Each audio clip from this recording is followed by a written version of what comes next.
Welcome back. This is lesson 1.3, Writing Your First Prompts. I'm Dr. Song. By the end of this lesson, you will be able to take a weak prompt, one of those vague one-liners we all type when we're in a hurry, and rewrite it into a strong one that gets you a usable answer on the first try. You'll do that using a four-part frame I'll teach you today, and you'll watch me apply it live to a real business request. That outcome matters because here's the truth about Claude. Claude is very good at guessing what you probably meant. It will almost always give you something that looks reasonable. The problem is, looks reasonable is exactly the failure mode. A vague prompt produces a plausible but wrong answer you don't catch because it reads well. Strong prompts don't just get better answers. They get answers you can trust without double-checking every line. Before I teach the frame, a quick story because this lesson came out of watching this mistake happen hundreds of times. When I was evaluating AI responses for a major AI firm in the finance domain, my job was to catch cases where the model produced a confident-sounding answer that was factually wrong. You know what predicted errors more reliably than anything else? Not the difficulty of the question, not the model size. It was the prompt.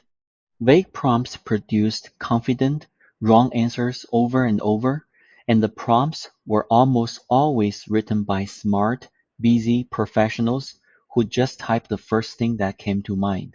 One example I'll never forget, a user asked something like, compare these two companies. That was the whole prompt. The model picked two metrics it assumed the user cared about, fabricated plausible sounding numbers for one of them, because the source data didn't include it, and delivered a clean two-paragraph comparison. The user wouldn't have caught the fabrication without knowing the source data line by line. That wasn't the model's fault. The prompt never said what to compare on, never bounded the question, never specified what to do if data was missing. The model filled the gaps the only way it knew how, by guessing. I don't want that to happen to you on the work product you're about to send to a client. So today we're going to close every one of those gaps on purpose. Here is the frame. Every strong prompt has four parts. Goal. What are you actually trying to accomplish? Not the task, the goal. Draft an email is a task. Convince my team that switching our monthly report format will save everyone 2 hours a week is a goal. When you start with the goal, Claude writes toward it instead of past it. Context. What background does Claude need to do this well that it can't infer from the goal alone? Who's the audience? What's been tried before? What constraints apply that a reasonable but ignorant person would miss? If you'd have to explain something to a new hire before handing them the task, that goes in context. Constraints. What are the non-negotiables? Length, tone, format, what to avoid, what to assume if data is missing. Every constraint you omit is a guess Claude is going to make. State them explicitly. Output. What exactly do you want back? A single paragraph? A bulleted list? A table? A draft email with subject and body separated? Claude's default output format is a guess. Remove the guess. Four parts: goal, context, constraints, output. Let's watch the frame in action. I'm going to give you a weak prompt, the kind of thing a busy professional might actually type, and we'll watch Claude respond. Then we'll rewrite it with the four-part frame. Imagine you work at a mid-sized consumer electronics company, and your manager asks you to do some competitor analysis by Friday. You sit down at Claude and you type this.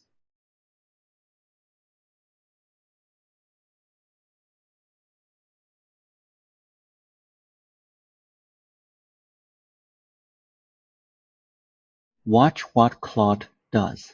Or more precisely, watch what Claude doesn't do.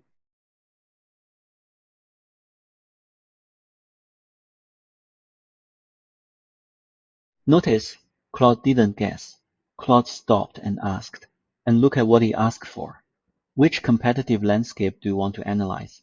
Those chips are the options Claude is offering you. Read them carefully. They are, every one of them, pieces of context. The model is literally requesting context from me, because I gave it a go without any context. Pause on that for a second. What you're watching is the full part frame surfaced by the product itself.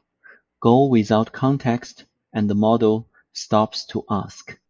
This is genuinely a better failure mode than what I used to evaluate. Older models bluffed. Today's Claude has the good manners to stop and ask before it commits. But here's the thing. Every round trip through that chip picker is a round trip you pay for in time. And if none of the chips match what you actually wanted, you're steering the model through 3 more turns before you get output you can use. The whole point of this lesson is to give Claude what it needs on the first keystroke, so it commits on the first try and you don't touch a chip picker at all. Pause here. Before I rewrite this prompt on screen, I want you to write it. Here's the assignment. You're an analyst at a mid-sized consumer electronics company. You have 3 direct competitors. Your manager needs this by Friday for a quarterly strategy meeting. Take 60 to 90 seconds and write a stronger prompt, one that names a goal, gives context, sets constraints, and specifies output. Use the 4 parts. One test you can apply to your own prompt while you're writing it. Would Claude still need to pop up that chip picker to work on what you've written? If the answer is yes, keep going.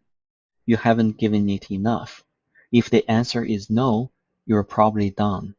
Pause the video, come back when you're done. Welcome back. Whatever you wrote, the point of that exercise was friction, not correctness. Writing a prompt is a different muscle from thinking about one, and the muscle only develops with reps. Now let's watch me do the same exercise. I'll type the 4 parts with labels so the structure is visible. In production, you don't have to use labels, but while you're learning, labels help.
Look at this versus what happened the first time. Same model, same 2 words of intent, analyze competitors. But this time, no chip picker, no clarifying questions. Claude committed on the first try, and what came back is a decision-ready memo, an executive summary, a 3-metric comparison across all 4 companies, and a defend, attack, watch, recommendation for every competitor. Notice one thing Claude did, because I put it in constraints. For any metric where the data is genuinely unknowable, internal pricing strategy, for example, Claude flags it as unknown instead of inventing a number. That's the single highest leverage constraint you can ever give Claude. It transforms an answer you have to verify line by line into an answer you can read, top to bottom. And notice what else you just bought with those 4 labeled sections. You skipped the chip picker. You skipped a 3 or 4 turn clarification loop. You got from keystroke to decision-ready output in one round trip. Compound that across a year of prompts, and the habit you're learning right now is worth dozens of hours. One more thing before we move on. Once you've written a prompt, there's a 10-second test I run on every single one before I hit enter. I learned it the hard way, evaluating bad outputs. Here's the test. Read your prompt and ask, if I handed this exact text to a new intern, smart, motivated, but knows nothing about my company, could they produce a recognizable first draft? Not a perfect one, a recognizable one. If the answer is yes, send it to Claude.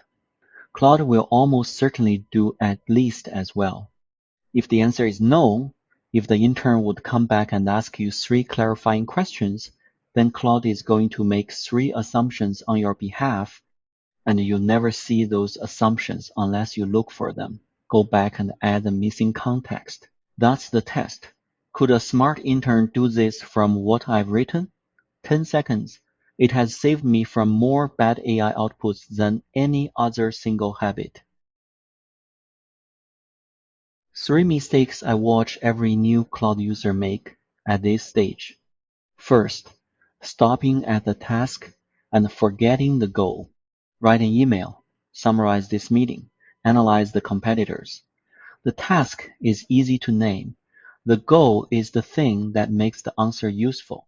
If you can't articulate the goal, you're not ready to prompt yet. You're still figuring out what you want. Second, skipping constraints, because Claude will figure it out.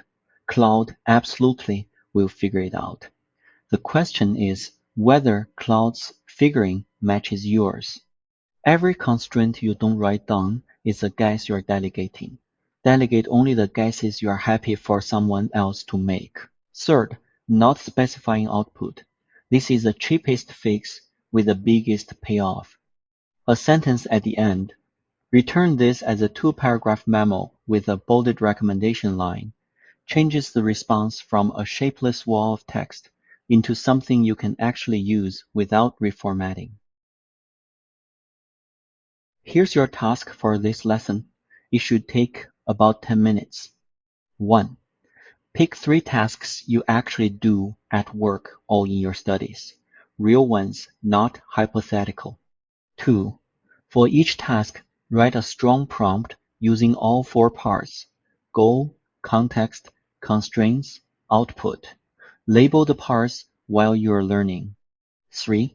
Run each prompt in Claude and compare what you get to what you would have gotten from a weak version.